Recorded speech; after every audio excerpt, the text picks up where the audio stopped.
do týchto dverí vstupuje sused, hovorí. Keď už je v kúpeľni. Keď už je sexy manželka nahá v kúpeľni. Čiže ujasníme si to, manželka sa sprchuje v kúpeľni, manžel je niekde u suseda. A nechal otvorené dvere.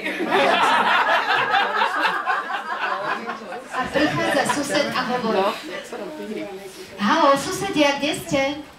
Letmo preskúmal byt a keďže na prvý pohľad nikoho nezbadal, začal mať pocit, že sa tu stalo niečo nedobré, alebo že nás nebodaj vykradli. Jeho fantázia už začala pracovať na plné obrátky, o čom som ja samozrejme nemala ani potuchy. Vo chvíli, keď posledný raz zakričal haló, pristúpil práve k dverám kúpeľne a ja som ho začula. Keďže som však prehúk od vody nepočula celkom dobre, myslela som si, že je to môj muž a zakričala som áno, tu som. Nechceš si dať so mnou sprchu?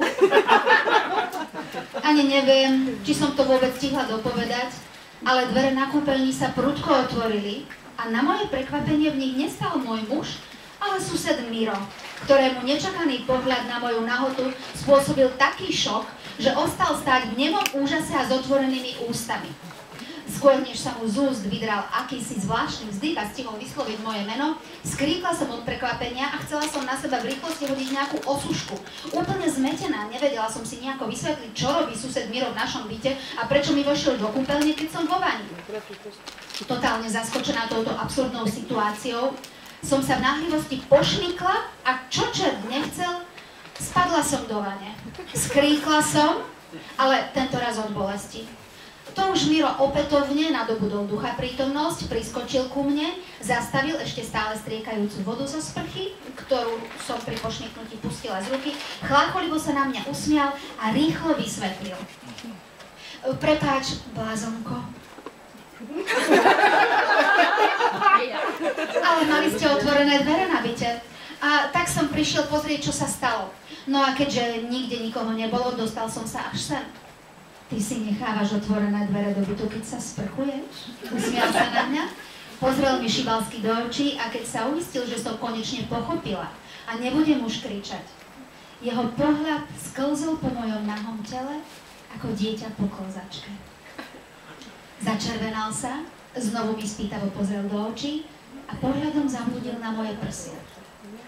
Vzdychol, zhlboka sa nadýchol a povedal: poď rýchlo von, lebo je to už celá potopa a ja som totálne premočený. Konečne som sa spamätala. Michal išiel na chvíľku k Edovie a zabudol za sebou zavrieť dvere. No počkaj, veď ja mu poviem. Zastrájala som sa, ale v tej chvíli som si uvedomila, že som si pri páde do vane nejako veľmi udrela nohu a že nevládzem vyzvane. Preboha, veď ja som si tuším zlomila nohu. Zavedákala som a z očí mi vytriskli slzy bolesti. Tak poď, ty môj neboráčik, usmial sa na mňa Miro, objal ma okolo ramien, pomohol mi von z vane. Uvedomovala som si síce pikantnosť celej situácie, ale čo som mala v tej chvíli robiť? Keď sme stáli tvárou v tvár, zatiaľ čo ja, vzdychajúc od bolesti, som skackala na jednej nohe a Miro ma jednou rukou objímal a druhou sa ma snažil zabaliť do osušky, dvere na kúpeľni sa rozleteli a zjavil sa ten, čo to všetko zavinil. Teda môj muž Michal. A ako by to ešte nestačilo, v petách mu išiel Edo, ku ktorému sa pred chvíľou udal. To, čo uvideli, doslova vyrazilo dých a vzalo reč. Našťastie. Veď čo si len tak mohli myslieť? Kúpeľňa, samá voda, uprostred kúpeľne nahá a vzdychajúca manželka a oproti nej totálne premočený sused Miro, ktorý ju ešte aj objímal okolo ramien. Manžel zalapal po dychu, ale celý zlomený a úžasnutý zmohol sa len na rezignujúce.